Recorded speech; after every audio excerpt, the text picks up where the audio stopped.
एक बात नहीं समझ पा रहा हूँ कि पहले की सरकार के समय 1962, 1965, 1972 की भीषण लड़ाइयाँ हुई। देश पोलियो, प्लेग, हैजा, टीबी जैसी भयंकर महामारी की चपेट में आया, लेकिन सभी का मुफ्त में इलाज हुआ। मुफ्त में पूरे देश का टीकाकरण हुआ। लोगों ने उन सरकारों पर खरबों के घोटाले के आरोप लगाए। कहा गया कि काला धन विदेशों में भेजा गया।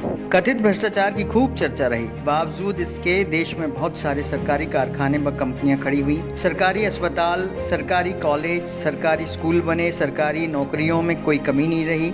लोगों को नौकरियां दी गई। जो व्यक्ति इंटर मैट्रिक पास कर जाता था उसे घर से बुलाकर नौकरियां दी गई। तनख्वाह में कोई कमी नहीं रही। भत्ता हर वर्ष लगातार बढ़ता था। महंगाई भत्ता 131% तक दिया गया।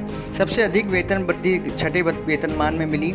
सरकारी कर्मचारियों को पेंशन दिया जाता था। देश की जीडीपी 10% से ऊपर थी।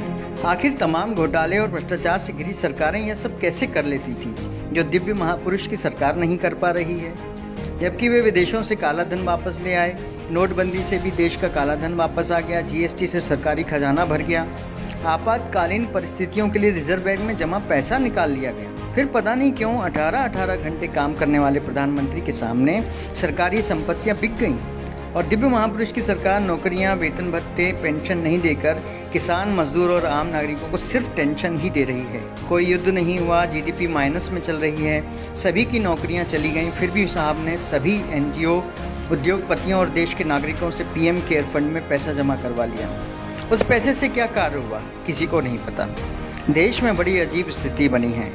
अगर कोई सवाल कर रहा है तो उसको पाकिस्तानी या देशद्रोही बोला जा रहा है। मेरे ख्याल से उन युवाओं को तो अब कम से कम अब जाग जाना चाहिए जो पढ़े लिखे होने का दम्भ भरते हैं।